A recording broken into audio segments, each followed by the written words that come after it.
নমস্কার বন্ধুরা, আজকে আবার একটা গুরুত্বপূর্ণ আপডেট নিয়ে চলে এসেছি। অঙ্গনারী কেন্দ্রে ৩৮,০০০ শূন্যপদ রয়েছে। কতগুলো অঙ্গনারী কেন্দ্র রয়েছে, কি কি শূন্যপদ রয়েছে, শিক্ষাগত যোগ্যতা কি, জানতে পুরো ভিডিওটি দেখো। তো দেখে নাও, বর্তমানে রাজ্যে প্রায় ১,১৯,০০০ অঙ্গনারী কেন্দ্র রয়েছে। তার মধ্যে টোটাল পদ খালি রয়েছে ৩৮,০০০। এই যে ৩৮,০০০ পদ খালি রয়েছে, এটা কেন্দ্রীয় একটা পর্যবেক্ষক দল, সেই পর্যবেক্ষক দল এই বিপুল শূন্যপদ পূরণের জন্য একটা পর্যালোচনা করেছে। এই কেন্দ্রীয় পর্যবেক্ষক দল পর্যবেক্ষণ করে জানিয়েছেন কোন পদে কত শূন্যপদ রয়েছে।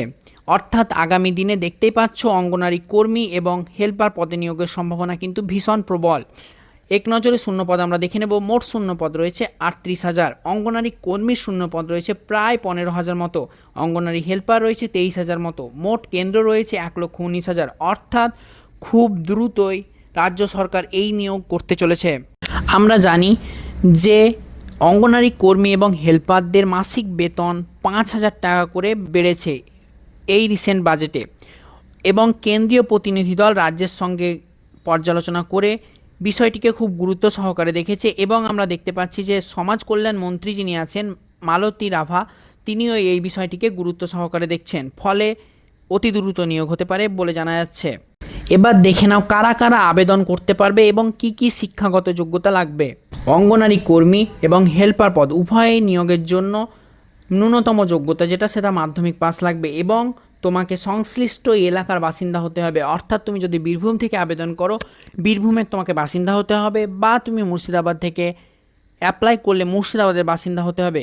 এবং জেলা এবং পদভেদে যোগ্যতা, বয়সসীমা, সংরক্ষণ এবং আবেদন পদ্ধতি ভিন্ন ভিন্ন হতে পারে, সেটা অফিসিয়াল নোটিশ এলে জানা যাবে। এই ওবিসি সংক্রান্ত মামলার জন্য এই অঙ্গনারী কর্মীর নিয়োগ বন্ধ ছিল। পরে প্রক্রিয়া শুরু করা হলে বিভিন্ন কারণে তা বন্ধ করতে হয়, কিন্তু কেন্দ্রীয় সরকারের এই পর্যবেক্ষণের পর এই নিয়োগ অনেকটা পরিষ্কার হয়ে গেছে। অর্থাৎ আগামী দিনে খুব দ্রুত নিয়োগ হতে পারে। এখন তোমরা চাকরি প্রার্থীদের জন্য সবচেয়ে গুরুত্বপূর্ণ যে বিষয়টি, সেটি হলো এই নিয়োগ ধীরে ধীরে শুরু হতে পারে। তাই তোমরা পড়াশোনার প্রস্তুতি চালিয়ে যাও, এবং সিলেবাস কি এই নিয়মে বিস্তারিত আলোচনা করব। তবে অফিসিয়াল নোটিশ প্রকাশ না পাওয়া পর্যন্ত কতগুলো শূন্যপদ হতে পারে, কি কি শিক্ষাগত যোগ্যতা লাগবে, বয়সসীমা কত হতে পারে, সংরক্ষণ কীরকম থাকবে এবং স্থানীয় বাসিন্দার শর্ত, সেগুলো বলা যাচ্ছে না।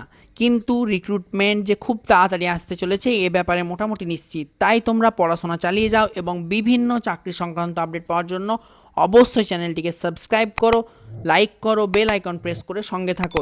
ধন্যবাদ।